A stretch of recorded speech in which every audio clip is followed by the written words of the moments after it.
മക്കം മൗലവി ഉണ്ടാക്കിയ മുജാഹിദിൽ പോലുണ്ടോ? അതാപ്പൊ ഞാൻ പറഞ്ഞത് തറാവി 20.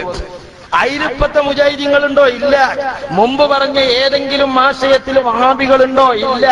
അതുകൊണ്ടാണ് സുഹൃത്തുക്കളെ, വഹാബികൾക്ക് ഇസ്ലാമിന്റെ ദഅവത്ത് മനുഷ്യന്മാരെ മുന്നിൽ പറയാൻ പോലും കഴിയാത്തത്. ഒരു എം അക്ബർ മൗലവി കുറെ കാലം ക്രിസ്ത്യാനികളോട് മുഖാമുഖം നടന്നു. ഇപ്പൊ എം അക്ബർ മൗലവിനെയും കാണാനല്ല, മുഖാമുഖം കാണാനല്ല. എന്തേ? പള്ളിയിലെ അച്ഛന്മാര് പള്ളർച്ചന കൊടുത്തു. എന്തേ? ക്രിസ്തീയ പുരോഹിതന്മാരുടെ മുന്നിൽ ചെന്നിട്ട് വഹാബി മൗലവിമാര് അവരുടെ ദൈവത്തെ വിമർശിച്ചുകൊണ്ട് പ്രസംഗിച്ചു. ഇസ്ലാമിന്റെ പ്രാധാന്യം എന്ന് പറഞ്ഞാൽ എന്താ? നിങ്ങൾ ഇസ്ലാമിന്റെ വിശ്വാസം ഏത് കാലത്തും ഒന്നേക്കാലം. സിറാത്തുൽ മുസ്തഖീമിലൂടെ പരിചയപ്പെടുത്തപ്പെട്ട ആശയം ഏത് കാലത്തും ഒന്നേക്കാലം. അതിൽ മാറ്റം ഉണ്ടാവില്ല. വഹാബികളോ കാലത്തിനും കോലത്തിനും ആക്കും നാടിനും അനുസരിച്ച് അങ്ങനെ മാറിക്കൊണ്ടിരിക്കും. നിങ്ങൾ നോക്ക് സുഹൃത്തുക്കളെ, അങ്ങനെ വഹാബികൾ ക്രിസ്തീയ പുരോഹിതന്മാരോട് ഖണ്ഡനത്തിനും മുഖാമുഖത്തിനും പോയപ്പോ ക്രിസ്തീയ പാതിരി തിരിച്ചു ചോദിക്കാണ്, ഏതാപ്പങ്ങളെ പഠിച്ചോ? 2000 പഠിച്ചോം, 91 വേറൊരു പഠിച്ചോം. ഇതെന്തുകൊണ്ടാ? സിറാത്തുൽ മുസ്തഖീമിൽ നിന്ന് ഇസ്ലാം പഠിക്കാത്തത് കൊണ്ടുള്ള പിഴവാണ്. അതെ, 21 വഹാബികൾ ഉണ്ടാക്കിയ ഫിത്നയിൽ ഓരോ കാലത്തും ആശയം മാറും, അതുപോലെ അള്ള മാറും, തൗഹീദ് മാറും. അതുകൊണ്ടാ ക്രിസ്തീയ പുരോഹിതൻ ചോദിച്ചത്, അല്ല ഇങ്ങളെ പഠിച്ചോ ആളും നാടൊക്കെ അനുസരിച്ച് മാറുന്നുണ്ടല്ലോ. എന്നാൽ ഖുർആന്റെ ഉപദേശം എന്താണ്? ഖുർആന്റെ ഉപദേശത്തിലേക്ക് വരുമ്പോൾ അവിടെ ആകെ ഒരു സംശയമാണ്. ജനാബ് അക്ബർ മൗലവി ഒരു കാലത്ത് പഠിപ്പിച്ചുകൊണ്ടിരുന്നു, അള്ളയ്ക്ക് ജഡമുണ്ടെന്ന് പറയുന്നവൻ അവൻ അവിശ്വാസിയാണ്, അവൻ കാഫിറാണ്, അത് ജാതികീയ ചിന്തയാണ് എന്ന് ജനാബ് അക്ബർ മൗലവി ഈ കേരളത്തിൽ ഒരു കാലത്ത് പഠിപ്പിച്ചിരുന്നുവെങ്കിൽ, അതേ ജനാബ് അക്ബർ മൗലവി തന്നെ ഇന്ന് പറയുന്നത് അള്ളയ്ക്ക് കൈയുണ്ട്, കാലുണ്ട്, ശരീരമുണ്ട്, ശിരസ്സുണ്ട്, സിംഹാസനമുണ്ട്. എന്താണ് കാരണം? അന്ന് ജനാബ് അക്ബർ മൗലവി പറഞ്ഞത് ഖുർആന്റെ അടിസ്ഥാനത്തിലാണ്. ഇന്ന് ജനാബ് അക്ബർ മൗലവി പറയുന്നതും ഖുർആന്റെ അടിസ്ഥാനത്തിൽ തന്നെയാണ്. സൂറ കാലികൾ 6ന്റെ 102 മുതൽ 103 വരെയുള്ള വാക്യങ്ങളിലും സൂറ കൂടിയാലോചന 42ന്റെ 51 വാക്യത്തിലും അല്ലാഹു അദൃശ്യനാണ് എന്നുള്ളൊരു ധ്വനി നമുക്ക് കിട്ടുന്നുണ്ട്. അതിന്റെ അടിസ്ഥാനത്തിലാണ് ജനാബ് അക്ബർ മൗലവി പണ്ടൊരിക്കൽ പറഞ്ഞത് അള്ളയ്ക്ക് ദൃശ്യമായ ഒരു രൂപമില്ല. എന്നാൽ സൂറ 10ന്റെ 3-ാം വാക്യത്തിൽ അല്ലാഹു സിംഹാസനത്തിൽ ഇരിക്കുന്നു. സൂറ 55ന്റെ 26 മുതൽ 27 വരെയുള്ള വാക്യത്തിൽ അല്ലാഹുവിനൊരു മുഖമുണ്ട്. സൂറ 48ന്റെ 10 അള്ളയ്ക്ക് കൈയുണ്ട്. സൂറ 20ന്റെ 36 മുതൽ 39 വരെയുള്ള വാക്യങ്ങളിൽ അല്ലാഹുവിന് കണ്ണുകളുണ്ട്. ഒരു കാലത്ത് ജനാബ് അക്ബർ മൗലവി ഇതൊക്കെ ആലങ്കാരികമാണ് എന്ന് പറഞ്ഞിരുന്നുവെങ്കിൽ, ഇന്ന് അതേ ജനാബ് അക്ബർ മൗലവി പറയുന്നത് ആലങ്കാരികമായി നമുക്ക് വ്യാഖ്യാനിക്കുവാൻ കഴിയില്ല, ഇത് അക്ഷരാർത്ഥത്തിൽ തന്നെ വിശ്വസിക്കണമെന്നാണ്. ജനാബ് അക്ബർ മൗലവിക്ക് അല്ലാഹുവിന് ദൃശ്യമായ ഒരു രൂപമുണ്ടോ ഇല്ലയോ എന്ന് ചോദിച്ചാൽ 2 കാലഘട്ടത്തിൽ അദ്ദേഹത്തിന് 2 ഉത്തരമാണ്, ബൈബിളിന് ഒരു ഉത്തരമേ ഉള്ളൂ. എന്നാൽ അല്ലാഹുവിന്റെ ഖുർആനിനും ഒരു ഉത്തരമുള്ളൂ. ലൈസ കമിസ്ലിഹി ശൈഉൻ വഹുവസ് സമീഉൻ ബസീർ. അല്ലാഹുവിന് ഒരു കാലത്തും കൈകളുണ്ടായിട്ടില്ല, കാലുകളുണ്ടായിട്ടില്ല. അതാണ് ചെറുപ്പത്തിലെ കേരളത്തിൽ മുസ്ലിമീങ്ങൾ പഠിച്ചൊരു അള്ളയുണ്ട്. വല്ലാഹു മൗജൂദുൻ ഖദീമുൻ ബാഖി മുഖാലിഫുൻ ലിൽ ഖൽഖി ബിൽ ഇത്ലാഖി. സകലമാന സൃഷ്ടികളിൽ നിന്നും വ്യതിരിക്തനായ അല്ലാഹു. ഇതല്ലേ സിറാത്തുൽ മുസ്തഖീമിലൂടെ പരിചയപ്പെടുത്തപ്പെട്ട അല്ലാഹ്. എന്നാൽ അതിന് വിപരീതമായി വഹാബികൾ കൊണ്ടുവന്ന അല്ലാഹ് എം അക്ബർ മൗലവി 10 കൊല്ലം മുമ്പ് പറഞ്ഞ അള്ളൊന്ന് വേറെ, 10 കൊല്ലത്തിന്റെ ശേഷം പറഞ്ഞ അള്ളൊന്ന് വേറെ. അച്ചായൻ ചോദിക്കാണ്, നിങ്ങളെ അള്ള കോൻ ഹേ? നിങ്ങളെ അള്ള ഏതാണ്? 10 കൊല്ലം മുമ്പ് പറഞ്ഞ അള്ളയാണോ ശേഷം പറഞ്ഞ അള്ളയാണോ? അള്ള മാത്രല്ലാന്ന്. അനസ് മൗലവിക്ക് 2000-ല് യാ ഇബാദുള്ളയിൽ ശിർക്കില്ല. 2000-ന്റെ ശേഷം യാ ഇബാദുള്ളയിൽ ശിർക്ക് വന്നു. ഞാൻ ചോദിച്ചിരുന്നു, അതിന് മറുപടി കുപ്പി കൊണ്ട് 50 ആളെ തോൽപ്പിച്ചത് അല്ലേ? ഇതിനൊക്കെയല്ലേ മുജാഹിദെ മറുപടി പറയിപ്പിച്ചേണ്ടത്? അപ്പോഴല്ലേ ഖണ്ഡനത്തിനൊരു ചൊടിയും ചൂരും കിട്ടുള്ളൂ. അല്ലേ? നിങ്ങൾ മൗലവിക്കൊരു ഉസുറും പുളിയുള്ള ചോറ് കൊടുത്താൽ പോരാ, മറുപടി ഉസുറും പുളി ഉണ്ടാകാൻ പറയണം അല്ലേ? ഇതിനൊക്കെയല്ലേ മറുപടി പറയണ്ടേ? ഇനി നോക്ക് സുഹൃത്തുക്കളെ, മന്ത്രം പറ്റുന്നു പറഞ്ഞത് പറ്റൂല അറിഞ്ഞത് കണ്ണേറ് പറ്റും പറ്റൂല ഇജാതി ഒരുപാട് വിഷയം അല്ലേ? എന്നിട്ട് മൗലവിക്ക് എന്താണ് മർക്കസിലെ കേശത്തെ പറ്റിയ പിഷ്കാൽ അല്ലേ? മർക്കസിലെ കേശത്തിന്റെ വെള്ളം കുടിച്ചാൻ പറ്റുമോ പറ്റൂല എന്ന് ആലോചിച്ചണെങ്കിൽ ചങ്ങായി റസൂലുള്ളാന്റെ കേശം കുടിച്ചാൻ പറ്റുമോ പറ്റൂല എന്ന് ആദ്യം തീരുമാനിച്ചണ്ടേ? അതിലെന്താ നിങ്ങളെ നിലപാട് പറയൂ, അറിഞ്ഞോ അല്ലേ? അതിലും നിങ്ങൾ കാലങ്ങൾക്കനുസരിച്ച് മാറ്റിയിട്ടില്ലേ? ഒരു കാലത്ത് നിങ്ങളുടെ വിശ്വാസം എന്താണ്? ഏതെങ്കിലും ഒരു സാധനത്തിൽ ബറക്കത്തുണ്ടെന്ന് പറഞ്ഞാൽ ആ സാധനം പടച്ചവനാണ്. സംസം വെള്ളത്തിൽ ബറക്കത്തുണ്ടെന്ന് പറഞ്ഞാൽ, അതുപോലെ തിരുകേശത്തിന് ബറക്കത്തുണ്ടെന്ന് പറഞ്ഞാൽ, അള്ളാന്റെ ഹബീബിന്റെ വസ്ത്രത്തിന് ബറക്കത്തുണ്ടെന്ന് പറഞ്ഞാൽ അത് ദൈവമാക്കലാണെന്ന് പ്രസംഗിച്ചവരല്ലേ നിങ്ങൾ? നോക്കൂ, നിങ്ങൾ മുജാഹിദീങ്ങൾ പ്രസംഗിക്കുക അതൊക്കെ ഒന്നായിരുന്ന കാലത്താ. അതുകൊണ്ട് എവിടെ നിന്ന് ബർക്കത്ത് ലഭിക്കുമെന്ന് പ്രതീക്ഷിക്കുന്നുവോ അതിലാഹാൻ. അതുകൊണ്ട് എവിടെ നിന്ന് ബർക്കത്ത് ലഭിക്കുമെന്ന് പ്രതീക്ഷിക്കുന്നുവോ അതിലാഹാൻ. റസൂലുള്ളാന്റെ തിരുകേശത്തിൽ നിന്ന് ബർക്കത്ത് കിട്ടും എന്ന് പ്രതീക്ഷിച്ചാൽ തിരുകേശം പടച്ചോനായി. അള്ളാന്റെ ഹബീബിന്റെ കുപ്പായത്തിൽ നിന്ന് ബർക്കത്ത് കിട്ടും എന്ന് പ്രതീക്ഷിച്ചാൽ അത് പടച്ചോനായി. ഇതല്ലേ അനസ് മൗലവി മുജാഹിദീങ്ങൾ ഒരു കാലത്ത് പ്രസംഗിച്ചേ? അതിന്റെ ശേഷം പിന്നെ അനസ് മൗലവി പ്രസംഗിച്ചത് എന്താണ്? റസൂലുള്ളാന്റെ വിയർപ്പിന് ബറക്കത്തുണ്ട്, റസൂലുള്ളാന്റെ കുപ്പായത്തിന് ബറക്കത്തുണ്ട്, റസൂലുള്ളാന്റെ ആസാറുകൾക്ക് ബറക്കത്തുണ്ടെന്ന് അനസ് മൗലവിയെ പോലെയുള്ള വഹാബികൾ കേരളത്തിലുടനീളം പ്രസംഗിച്ചു നടന്നില്ലയോ? വളരെ വൈരുദ്ധ്യാണ് അല്ലേ? മുജാഹിദിലെ മടവൂരി ഗ്രൂപ്പുകൾക്ക് അതിനേക്കാളും വലിയ തമാശയാണ്. ശബാബിൽ ഒരു കുറി അബ്ദുൽസലാം സുല്ലമി എഴുതും അള്ളാന്റെ ഹബീബിന്റെ ആസാറിന് ബർക്കത്തില്ല ഉണ്ട് എന്ന് പറഞ്ഞോ കാഫിറാണ്. തൊട്ടടുത്ത ശബാബിൽ CP ഉമർ സുല്ലമി എഴുതും റസൂലുള്ളാന്റെ ആസാറിന് ബർക്കത്തുണ്ട് എന്ന് പറയാത്തോ കാഫിറാണ്. ഇതാണ് മടവൂരിയാണ്. എന്നാലോ അനസ് മൗലവിന്റെ മുജാഹിദിന്റെ കഥ എന്താ?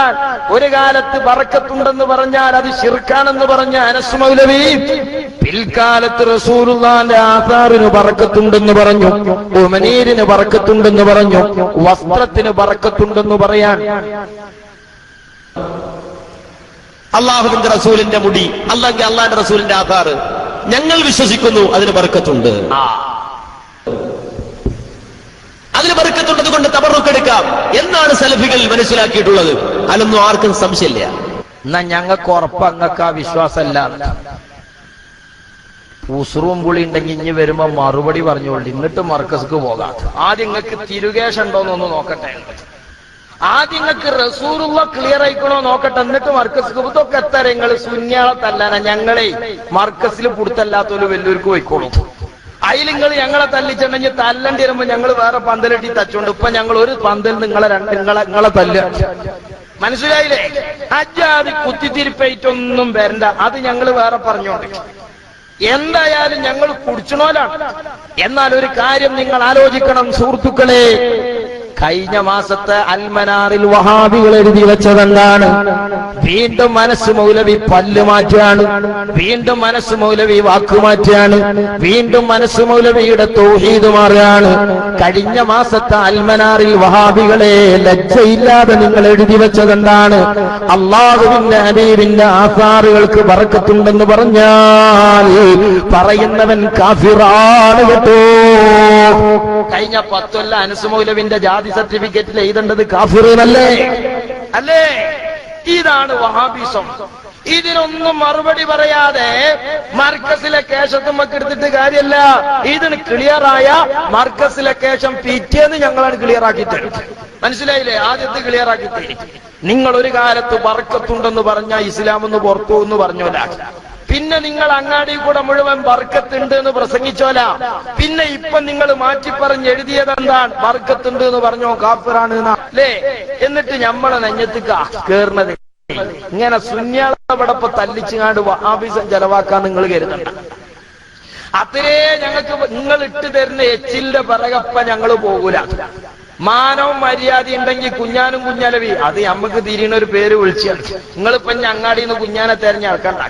അപ്പോ സുഹൃത്തുക്കളെ, മാനവും മര്യാദ ഉണ്ടെങ്കിൽ ഇതിനൊക്കെ ഒന്ന് മറുപടി പറയിപ്പിച്ച്. ഒരു കാലത്ത് ബർക്കത്തുണ്ട് എന്ന് പറഞ്ഞാൽ കാഫിറാകുന്നു പറഞ്ഞോന് പിന്നെ എങ്ങനെയാ റസൂലുള്ളാന്റെ ആസാറിന് ബർക്കത്തുണ്ടായത്? അങ്ങനെ ബർക്കത്തുണ്ട് എന്ന് പ്രസംഗിച്ച് നടന്നോനെ കഴിഞ്ഞ മാസം മുതൽ എങ്ങനെയാ ബർക്കത്തില്ലാതെയായത്? എത്ര പ്രാവശ്യമാണോ നിങ്ങളെ ഓഫീസിൽ ജിബിരിൽ വന്നത്? പറയൂ നിങ്ങളെ.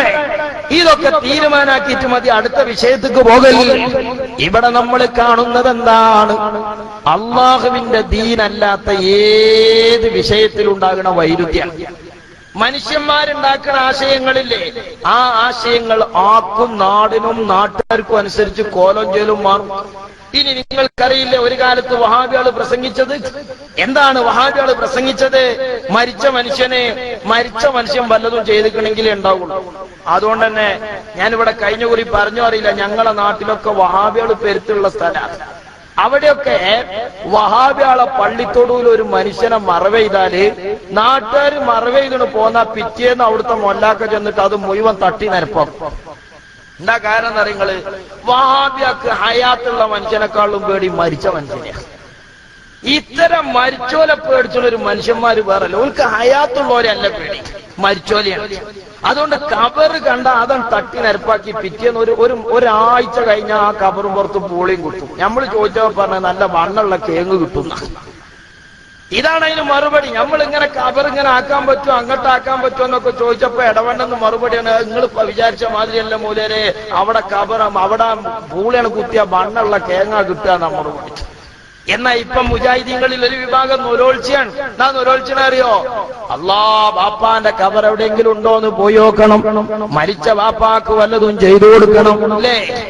ഇതൊക്കെയാണ് ഇപ്പത്തെ വഹാബികളെ നൊലോളി. അപ്പോത്തിന് കബറായ കബർ മുഴുവൻ വഹാബികള് പൂള കുത്തി അരപ്പാക്കി. ഇനി ബാപ്പാന്റെ കബർ എവിടുന്ന് കിട്ടാനാ? നോക്കിങ്ങള് വഹാബികളെ ഇപ്പത്തെ നൊലോളി. ഇരിക്കുന്ന രക്ഷിതാക്കൾക്ക് അല്ലാഹു ആഫിയത്തുള്ള ദീർഘായുസ് നൽകി അനുഗ്രഹിക്കുമാറാകട്ടെ. അതേ അവസരത്തിൽ നമ്മുടെ ഒരുപാട് ഈ ശബ്ദം ശ്രമിക്കുന്ന ഒരുപാട് ആളുകൾ അവരുടെ മാതാപിതാക്കൾ എന്ന ഖബറുകളിലാണ്. അല്ലാഹു എല്ലാവരുടെയും ഖബറുകൾ സന്തോഷം കൊണ്ട് നിറക്കുമാറാകട്ടെ. അതെങ്ങനെയാ? ഇതിന്റെ ഒക്കെ ബാപ്പ കാഫിറ. ഞാൻ വെറുതെ അറിയില്ല, നിങ്ങൾ കുഞ്ഞാനോടും കുഞ്ഞാലുവിനോടും ചോദിച്ചു നോക്കി. ബാപ്പാര് സകല ഖുറാഫാത്തിലുണ്ടേ, അങ്ങനെ തന്നെയാ മരിച്ചുപോയത്. ഇനി എവിടെയാ ബാപ്പാനെ കബറാക്കേണ്ടത്? ബാപ്പാന്റെ കബർ കുത്തേണ്ടത് പള്ളിത്തൊടുവിലോ അതോ പൊതു ശ്മശാനത്തിലോ എന്ന് ചോദിച്ചാൽ അതിന് ഇഞ്ഞിട്ട് പോവാൻ കഴിയുന്നത്. അതാ മറുപടി.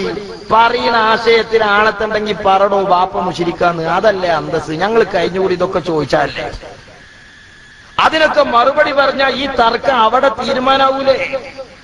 എന്നിട്ട് ഒരു വിഷയം പറയുമ്പോ വേറൊരു വിഷയം. നമ്മളൊരു വിഷയം പറഞ്ഞ് ഇവിടുന്ന് തീരുമാനാക്കി പോയാൽ പിറ്റേന്ന് മൂപ്പര് വേറെ വിഷയത്തിന്റെ പിന്നാലെയാണ്. നമ്മളിഞ്ഞ അതൊക്കെ പറ്റുമോച്ചാക്കി വരുമ്പോ ഓന് പിന്നെ ആ ഭർത്താനേ അറിയില്ല, പിറ്റേന്ന് ഓൻ വേറെ വിഷയത്തിന്റെ പിന്നാലെ. അങ്ങനെ ആട് കടിച്ച കളി, ആടിനെ കണ്ടെത്തി കറക്കിയ എല്ലാത്തിന്റെ തല കടിച്ചു പോണ കുതിരളി ഉണ്ടല്ലോ, അത് ഈ വിഷയത്തിൽ നടക്കൂല. മനസ്സിലായില്ലേ? മനുഷ്യനിർമ്മിത ചിന്തകളിൽ ഉണ്ടാകുന്ന ആൾമാറ്റങ്ങളും ആശയമാറ്റങ്ങളുമാണത്. എന്നിട്ട് ബാപ്പാക്ക് പുറത്തു കൊടുക്കട്ടെ, റസൂലുള്ളാന്റെ ബാപ്പ കാഫിറാന്ന് പറഞ്ഞുകൊണ്ട് അബ്ദുല്ലാഹി റളിയല്ലാഹു അൻഹുവിന് തെർലിയത്തല്ലാത്ത കപടന്മാരാ ബല. എന്നാ സ്വന്തം ബാപ്പ മൗലൂദോതി ശിർക്ക് ചെയ്താ മരിച്ചത് എന്ന് പറഞ്ഞ് പ്രസംഗിച്ച് നടന്നുകാണ്ട് തന്നെ ബാപ്പാക്ക് വരക്കാം, റസൂലുള്ളാന്റെ ബാപ്പാക്ക് പറ്റില്ല. സ്വർഗത്തോപ്പാക്കി അനുഗ്രഹിച്ച കണ്ണിലെ വള്ളം വായിക്കും. അതാ മുജാഹിദ്. നമുക്ക് വേണ്ടി പ്രയാസം സഹിച്ച നമ്മുടെ മാതാപിതാക്കൾ. അത് ശരിയാ. ഈ ഹുസൈൻ സലഫിനൊക്കെ മൊല്ലാക്കിയ ബാപ്പ എത്ര കുത്തുബിയത്തിനാ നട്ടപ്പാതിരക്ക് കജ്ജും പൂക്കും കജ്ജും പിടിച്ചു കൊണ്ടെങ്ങാണ്ട് മൂക്കറ്റം തീറ്റിച്ചത് അറിയുമ്പോൾ പ്രയാസം ചില്ലറിയ. മരണാനന്തരവും പ്രിയമുള്ളവരെ നമുക്കവരോട് കടമയുണ്ട്. എന്നാ മുജാഹിദാകണ്ട. നമ്മൾ ഒരിക്കലും വിചാരിക്കേണ്ടതില്ല ഉമ്മയുടെയും ഉപ്പയുടെയും കാലം കഴിഞ്ഞവരൊക്കെ പോയി. ഓല് പോയിക്കണ്, പക്ഷെ ഓലെ പിന്നാലെ നമ്മള് പോണം. ഇനി എന്റെ കടമ തീർന്നു എന്നാരും വിചാരിക്കേണ്ടതില്ല. മുജാഹിദീങ്ങളൊക്കെ അങ്ങനെ മനസ്സിലാക്കണം. കാരണം വാൻലൈസലിൽ ഇൻസാൻ ഇല്ലാമാസാ ഞങ്ങൾ പറയുന്നത്. ആനായ നബി സല്ലല്ലാഹു അലൈഹി വസല്ലം പറഞ്ഞിട്ടുണ്ട്, മരണപ്പെട്ടു പോയ മാതാപിതാക്കൾക്ക് വേണ്ടിയും പുണ്യം ചെയ്യാൻ വല്ലതും ഇനി ബാക്കിയുണ്ടോ? ഇനിയും അവരോട് കടമകൾ നിർവഹിക്കാനുണ്ടോ? നബി സല്ലല്ലാഹു അലൈഹി വസല്ലം പറഞ്ഞത് ഉണ്ടെന്നാണ്. ഞങ്ങൾ മരിച്ചോടത്ത് ഓതുന്നത് എന്തിനാ തിരിഞ്ഞ? കബറിങ്ങ ഓതുന്നത് എന്തിനാ തിരിഞ്ഞ? ഖത്തം തീർക്കുന്നത് എന്തിനാ തിരിഞ്ഞ? പാപ്പാന്റെ ആണ്ടിന് നാട്ടുകാർക്ക് ചോറ് കൊടുക്കുന്നത് എന്തിനാ തിരിഞ്ഞോ? അതൊക്കെ പുണ്യങ്ങളാ. എന്നാൽ ഒരു സത്യവിശ്വാസി അവന്റെ ചുണ്ടുകൊണ്ട് ചെയ്യുന്ന ഏറ്റവും വലിയ പുണ്യം ഏതാണെന്നറിയുമോ? ഖൈറുൽ കലാമി കലാമുല്ലാഹ്. ഒരു സത്യവിശ്വാസി അവന്റെ നാക്കുകൊണ്ട് ചുണ്ടുകൊണ്ട് ചെയ്യുന്ന ഏറ്റവും പുണ്യമാക്കപ്പെട്ട ആ ഇബാദത്ത് ഏതാണ്? ആ ഇബാദത്ത് ഖുർആൻ പാരായണമാ.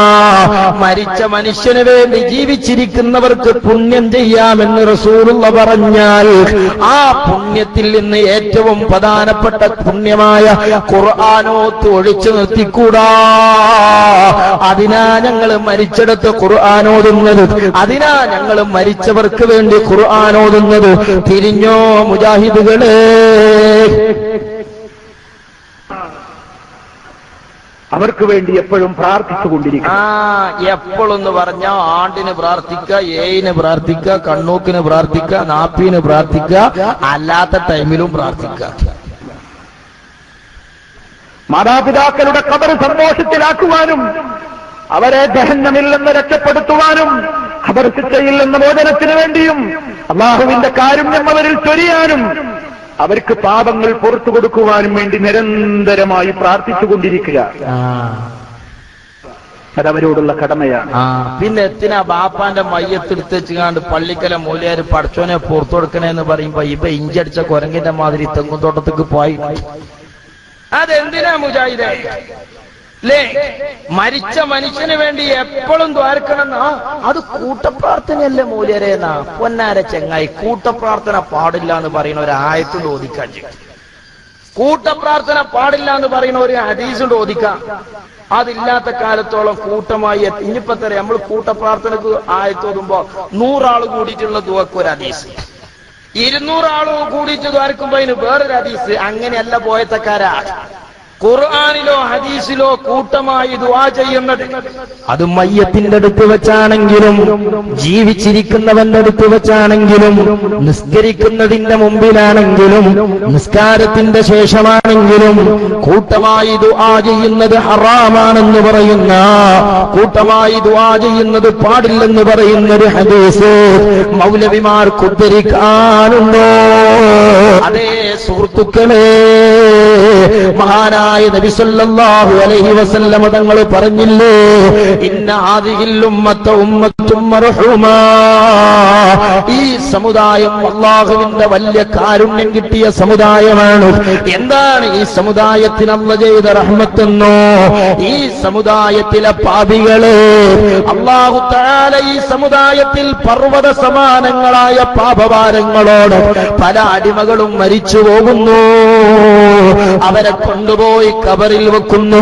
തെറ്റിയാൽ പൊന്താത്ത പർവ്വത സമാനങ്ങളായ പാപങ്ങളോടെ കബറിലേക്ക് വെക്കപ്പെടുന്ന ഈ അടിമകളോ അതാ അല്ലാഹുവിന്റെ മഹ്ശറയിലേക്ക് വിളിക്കപ്പെടുമ്പോൾ അവർ ദോഷം പൊറുക്കപ്പെട്ടവരായിപ്പോ അവർ പാപരഹിതരായി മരിച്ചുപോയവരാണ്.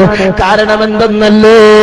ജീവിച്ചിരിക്കുന്ന ആളുകൾ അവർക്ക് വേണ്ടി നടത്തിയ ഇസ്തിഗ്ഫാറാണെന്ന് ഖാല റസൂലുള്ളാഹി.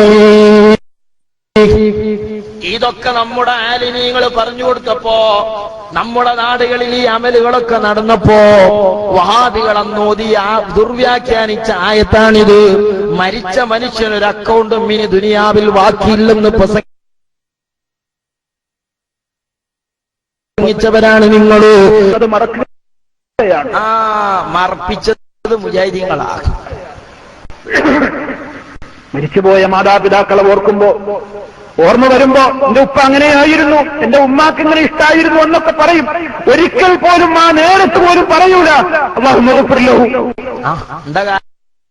നിങ്ങള് ഇവൻ പൊറുക്കട്ടാനിട്ട് കാര്യമുണ്ടോ? ബാപ്പ ചെയ്തതല്ലേ ബാപ്പ കിട്ടുള്ളൂ. തങ്ങൾ പഠിപ്പിച്ച കുത്തിതിരിപ്പേ. എന്റെ ഉപ്പാക്ക് പുറത്തു കൊടുക്കണം, എന്റെ ഉമ്മാക്ക് പുറത്തു കൊടുക്കണേ എന്ന് ഒരിക്കൽ പോലും ആ നാവ് കൊണ്ട് പറയാത്ത എത്രയോ മക്കളുണ്ട്. എത്ര മക്കളുണ്ട് എന്നറിയണമെങ്കിൽ നാട്ടിൽ എത്ര മുജാഹിദ് ഉണ്ട് എന്ന് അറിഞ്ഞാൽ മതി. ഇവിടെ ഒരു 2 കൂട്ടിക്കൊടുത്തു. അതല്ല സ്നേഹം. ആ സ്നേഹം നീ അവർക്ക് വേണ്ടി പ്രാർത്ഥിക്കലാണ്. അതാ സ്നേഹം. അതിനാ ശൂന്യകള്. ആ പ്രാർത്ഥനയിൽ ഒതുങ്ങരുത്. അവരെ മറമാടിയ ഖബറുകൾ നിനക്ക് കിട്ടുമെങ്കിൽ കിട്ടൂല. മറയിതത് വഹാബികളെ തൊടൂലാണെങ്കിൽ ഇപ്പോഴെങ്കിലും ഒന്ന് പോയി സിയാറത്ത് ചെയ്യണം. അതെന്തിനാ വഹാബി ബാപ്പാന്റെ ഖബറുകൾക്ക് പോണത്? എന്തിനാ നിങ്ങൾ ഖബർ സിയാറത്ത് ചെയ്യുന്നത്? ഫഇന്നഹാ തുദക്കിറുകുമുൽ മൗത്ത്. ഖബർ സിയാറത്ത് നിങ്ങൾക്ക് മരണം ഓർമ്മിപ്പിച്ചു തരും എന്നതല്ലേ നിങ്ങൾ പറഞ്ഞത്? ചോദിക്കട്ടെ വഹാബികളെ, മരണത്തെ ഓർക്കാൻ ബാപ്പാന്റെ ഖബറിനെ തന്നെ പോണോ? മരണത്തെ ഓർക്കാൻ മുസ്ലിമിന്റെ ഖബറിനെ തന്നെ പോണോ? കണാരൻകുട്ടിയുടെ ശ്മശാനത്തിൽ ചെന്നാലും മരണം ഓർമ്മയാകൂലേ വഹാബി? പറഞ്ഞേരി, എന്തിനാണ് ഈ ബാപ്പാന്റെ ഖബറിനെ പോക്ക്? അതെ, ആ ഖബറിനെ പോയി ചെന്ന് ഖുർആൻ ഓതി അവിടെ അവരുടെ ഖബറിന്റെ സമീപത്ത് പോയാലും ഇല്ലെങ്കിലും അത് പറ്റൂല. പോണോ പോണ്ടേന്ന് പറഞ്ഞേരി. പോയാൽ തന്നെ മരണത്തെ ഓർക്കാനാണോ അതോ വേറെ വല്ലീനാണോ അത് പറഞ്ഞേരി. മരണത്തെ ഓർക്കാനാണെങ്കിൽ കണാരൻകുട്ടിന്റെ ശവകുടീരത്ത് പോയാലും പോരെ, അതും പറഞ്ഞേരി. എപ്പോഴും പ്രാർത്ഥിച്ചുകൊണ്ടിരിക്കണം. 7-നും 14-നും 40-നും അല്ലാത്തപ്പോൾ ഒക്കെ ദ്വാരക്കന്നെ. കാരണം ബാപ്പാക്ക് കിട്ടുപോയി. റബ്ബി ഗ്ഫിർ ലീ വലിവാലിദയ്യ വറബ്ബി ഇർഹംഹുമാ കമാ റബ്ബയാനി സഗീറ. റബ്ബേ, എനിക്ക് പുറത്തു തരണം, എന്റെ മാതാപിതാക്കൾക്ക് പുറത്തു കൊടുക്കണം, അവരോട് നീ ഏറ്റവും അധികം കരുണയോടെ ഇടപെടണം.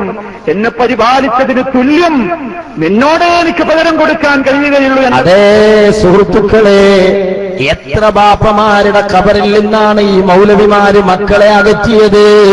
പക്ഷേ കാലം മാറിയപ്പോ വഹാബി മൗലവിന്റെ കോലം മാറി. അപ്പോഴേക്ക് ചോറ് കൊടുത്ത കുഞ്ഞാൻ ഖബറിലെത്തി. ഖബറിൽ ഒറ്റപ്പെടുന്നതിന്റെ മുമ്പ് രക്ഷപ്പെട്ടോ മുജാഹിദേ. അതല്ലാതെ മൗലവി വന്ന് ഞങ്ങളെ കൗക്കോലൂരില്ല, ഞങ്ങളെ തറവാടും പൊളിക്കൂല. പ്രമാണപരമായോ മറ്റേതെങ്കിലും അർത്ഥത്തിലോ ഞങ്ങളെ ഒരു ചുക്കും ചെയ്യാൻ വഹാബികൾക്ക് ദുനിയാവിൽ സാധിച്ചിട്ടില്ല, അത് സാധിക്കുകയുമില്ല. പക്ഷേ മർമ്മമെന്താ? ഇയ്യാക നഅ്ബുദു വ ഇയ്യാക നസ്തഈൻ. അല്ലാഹുവേ, നിനക്ക് മാത്രമാണ് ഞങ്ങൾ ആരാധിക്കുന്നത്, നിന്നോട് മാത്രമാണ് ഞങ്ങൾ പ്രാർത്ഥിക്കുന്നത്. പക്ഷേ ഇഹ്ദിനസ് സിറാത്തുൽ മുസ്തഖീം, സിറാത്തുൽ മുസ്തഖീമിൽ നിന്നാ ഞങ്ങൾ പ്രാർത്ഥന പഠിക്കേണ്ടത്. സിറാത്തുൽ മുസ്തഖീമിൽ നിന്നാ ഞങ്ങൾ ഇബാദത്ത് പഠിക്കേണ്ടത്. ആ സിറാത്തുൽ മുസ്തഖീമിൽ നിന്ന് ആരാധനയും പ്രാർത്ഥനയും പഠിച്ചനുധാവനം ചെയ്ത് ജീവിക്കാൻ ഞങ്ങൾക്ക് അവസരം തരണമെന്ന് റബ്ബിനോട് ദുആ ചെയ്യുന്നില്ലേ? ആരാണ് അല്ലാഹു തആല സിറാത്തുൽ മുസ്തഖീമിലേക്ക് ചേർത്തി വെച്ചവർ? അല്ലാഹു അനുഗ്രഹിക്കുകയും അല്ലാഹു കോപിക്കാതിരിക്കുകയും ചെയ്ത അല്ലാഹുവിന്റെ അമ്പിയാക്കളാ. അതേ, നബി സല്ലല്ലാഹു അലൈഹി വസല്ലം തങ്ങളുടെ മുമ്പിൽ വന്നുകൊണ്ട് നബി സല്ലല്ലാഹു അലൈഹി വസല്ലം തങ്ങളുടെ മുന്നിലുള്ള സ്വഹാബിയോട് അല്ലാഹുവിന്റെ അധികാരത്തിൽപ്പെട്ട സ്വർഗം, ആ സ്വർഗം സംശയിച്ചു കൊടുക്കാൻ ഹബീബിന് കൊടുത്ത അധികാരത്തിന്റെ ബലത്തിൽ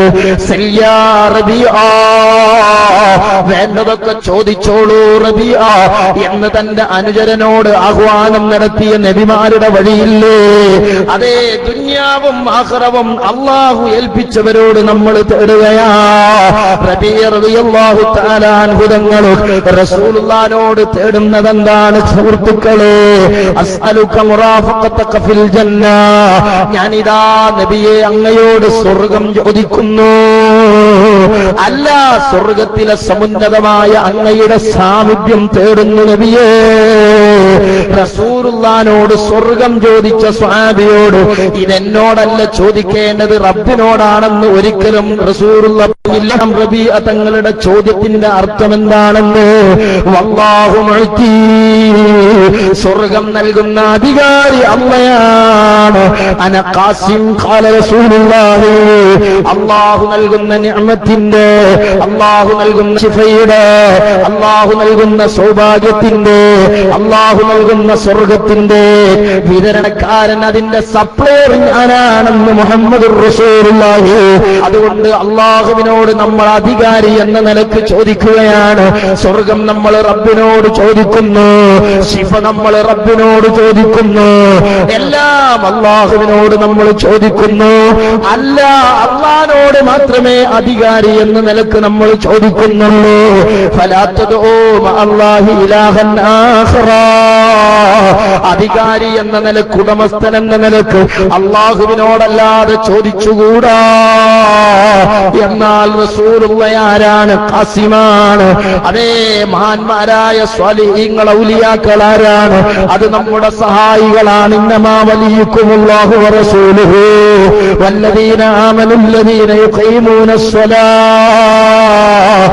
അതുകൊണ്ട് തന്നെ റബീഅതങ്ങള് റസൂലുള്ളാഹിനോട് ചോദിച്ചത് സ്വർഗമാണോ?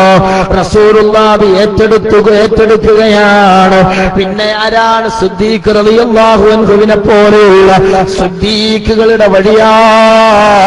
കഴിഞ്ഞ ദിവസങ്ങളിൽ ഞാൻ അത് സൂചിപ്പിച്ചതാണ്.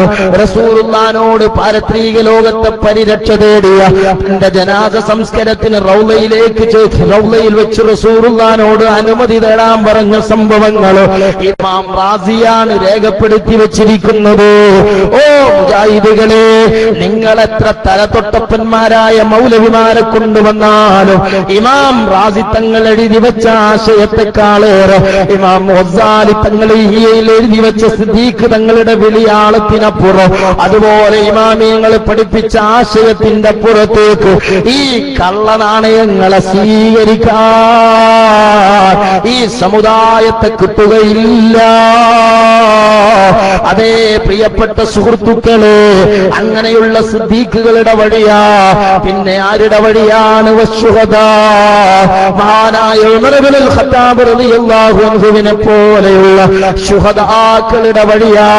പരിശുദ്ധമായ തറാവീഹ് നിസ്കാരം, അതേ വിശുദ്ധമായ ഹറമുകളിൽ ഒരു ഇമാമിനെ കേന്ദ്രീകരിച്ച് 20 റക്അത്തായി സംഘടിപ്പിക്കുകയോ അത് ഇന്നും അങ്ങനെ തന്നെ സംരക്ഷിച്ചു പോരുകയും ചെയ്ത ഉമർ റളിയല്ലാഹു അൻഹുവിന്റെ വഴി, പിൽക്കാലത്തെ 14 നൂറ്റാണ്ട് കാലത്തെ മുസ്ലിമീങ്ങളുടെ വഴി, ആ വഴി സ്വീകരിച്ചാണ് നമ്മൾ ജീവിക്കേണ്ടത്. ആ വഴിയിലാണ് അല്ലാഹു തആല ഇസ്ലാമിനെ സംരക്ഷിച്ചിട്ടുള്ളത്. ഇന്നാ നഹ്നു നസ്സൽന ദിക്റ. അല്ലാഹുവിന്റെ ഖുർആൻ നമ്മൾ ഇറക്കിയതാണെന്ന് അല്ലാഹു പറയുകയാണ്. എന്നാൽ തൗറാത്ത് ഇഞ്ചീൽ പോലെയല്ല. അതൊന്നും ഖിയാമത്ത് നാൾ വരെ അല്ലാഹു സംരക്ഷിക്കാൻ തീരുമാനിച്ചതല്ല. അതുകൊണ്ട് തന്നെ തൗറാത്ത് ഇഞ്ചീൽ അടക്കമുള്ള വേദഗ്രന്ഥങ്ങൾ അമ്പിയാക്കളുടെ ശേഷം പിൽക്കാല തലമുറ അവരുടെ ആശയങ്ങൾക്കനുസരിച്ച് അതിലെ വാചകങ്ങൾ അവർ ദുർവ്യാഖ്യാനിച്ച് പുതിയ വഴി തേടിപ്പോയി. യഥാർത്ഥ തൗറാത്തിന്റെ വഴി ഇവിടെ കൃത്യമായി സംരക്ഷിക്കപ്പെട്ടില്ല. അക്ഷരങ്ങളിലുള്ള ആ തൗറാത്ത് സംരക്ഷിക്കപ്പെടാൻ കഴിയുമായിരുന്നില്ല. ഇഞ്ചീൽ സംരക്ഷിക്കപ്പെടാൻ കഴിയുമായിരുന്നില്ല. അതിനുള്ള സംവിധാനം അല്ലാഹു തആല ഒരുക്കിയിരുന്നില്ല. എന്നാൽ പരിശുദ്ധ ഖുർആനോ അത് ഖിയാമത്ത് നാൾ വരെ അല്ലാഹു സംരക്ഷിക്കുന്നതാണ്. എവിടെയാണ് അല്ലാഹു ഖുർആൻ സംരക്ഷിച്ചത്? വിശുദ്ധമായ ഖുർആനിന് സുരക്ഷിതമായൊരു മാർഗമുണ്ട്, വഴികേടിലാകാത്ത മാർഗമുണ്ട്, ഹിദായത്തിൽ നിന്ന് തെറ്റിപ്പോകാത്ത വഴിയുണ്ട്. അതുപോലെ വിശുദ്ധമായ ഖുർആനിന് ഹിദായത്തിൽ നിന്ന് തെറ്റിപ്പോകുന്ന റൂട്ടുമുണ്ട്. യുദില്ലു ബിഹി കസീറൻ വയഹ്ദി ബിഹി കസീറാ. ഖുർആൻ കൊണ്ട് പലരും വഴികേടിലേക്ക് പോയിട്ടുണ്ട്. ഖുർആൻ കൊണ്ട് തന്നെ ഹിദായത്തിലേക്കും പോയിട്ടുണ്ട്. ഓ മുസ്ലിമീങ്ങളെ, ഖിയാമത്ത് നാൾ വരെ റൂട്ട് തെറ്റാതെ ഹിദായത്തിന്റെ നിലവാരത്തിൽ അല്ലാഹു വിശുദ്ധമായ ഖുർആൻ സംരക്ഷിക്കുന്നത് എവിടെയാണ്? അത് അക്ഷരങ്ങളിലല്ല. അക്ഷരങ്ങളിലെ ഖുർആൻ ചേകന്നൂർ വ്യാഖ്യാനിക്കുന്നു, ഫാദർ അലവി വ്യാഖ്യാനിക്കുന്നു, മുജാഹിദുകളിലെ സർവ ഗ്രൂപ്പുകളും വ്യാഖ്യാനിക്കുന്നു. അങ്ങനെ പലവിധ മതങ്ങൾ രൂപപ്പെടുന്നു. എന്നാൽ അല്ലാഹു തആല അത് സംരക്ഷിച്ചത് എവിടെയാണ്? മുസ്തഖീമിലാണ്. ആ സിറാത്തുൽ മുസ്തഖീമിൽ ആരാധനയായി പറഞ്ഞതെന്നും ആരാധനയാണ്. സിറാത്തുൽ മുസ്തഖീമിൽ ബറക്കത്തുണ്ടെന്ന് പറഞ്ഞതെന്നും ബറക്കത്തുള്ളതാണ്.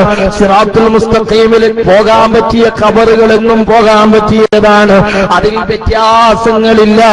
അതിലേക്ക് പോകുന്ന ഖൗമിന്റെ അവസ്ഥയോ അവർ ആശയം മാറ്റുന്നു, താല്പര്യങ്ങൾ മാറ്റുന്നു. ആള് മാറുന്നതിനനുസരിച്ച് മതം മാറിക്കൊണ്ടിരിക്കുന്നു. അലം തറ കൈഫ ദറബല്ലാഹു മസലൻ കലിമത്തൻ തയ്യിബ. യഥാർത്ഥ വിശ്വാസത്തിന്റെ ഉദാഹരണം അറിയുമോ? അത് കശജറത്തിൻ തയ്യിബ, അതൊരു നല്ല വൃക്ഷത്തെ പോലെയാണ്. അതേ അതിങ്ങനെ ജനങ്ങൾക്ക് നന്മ വിതരണം ചെയ്തുകൊണ്ടിരിക്കും.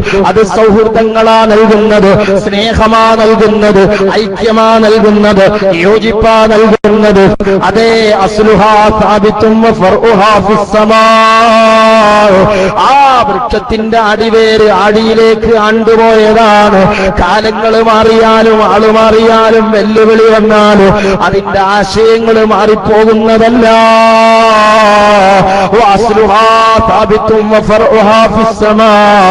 ആഗോള മുസ്ലിം മുഖ്യധാരയിൽ വ്യാപിച്ചു കിടക്കുന്ന ആശയമായിരിക്കുമത്. എന്നാൽ ചീത്തയായ വിശ്വാസത്തിന്റെ ഉപമയോ അത് കശജറത്തിൻ തയ്യിബ, അത് ചീത്തയായ വൃക്ഷത്തെ പോലെയാണ്.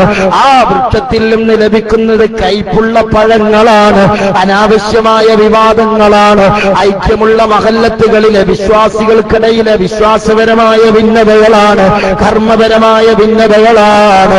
എന്നാൽ അതിന്റെ അടിത്തറയോ അതൊരിക്കലും തന്നെ ഭൂമിയിൽ ഉറച്ചുപോയതല്ല. കാലങ്ങളും നാടുകളും ആളുകളും മാറുന്നതിനനുസരിച്ച് അതിന്റെ കോലം മാറുന്നു, ആശയം മാറുന്നു. ഇത് പിഴച്ച വിശ്വാസത്തിന്റെ അടയാളങ്ങളാ. അല്ലാഹു യഥാർത്ഥ വിശ്വാസത്തിൽ നമ്മെ അടിയുറപ്പിച്ചു നിർത്തട്ടെ.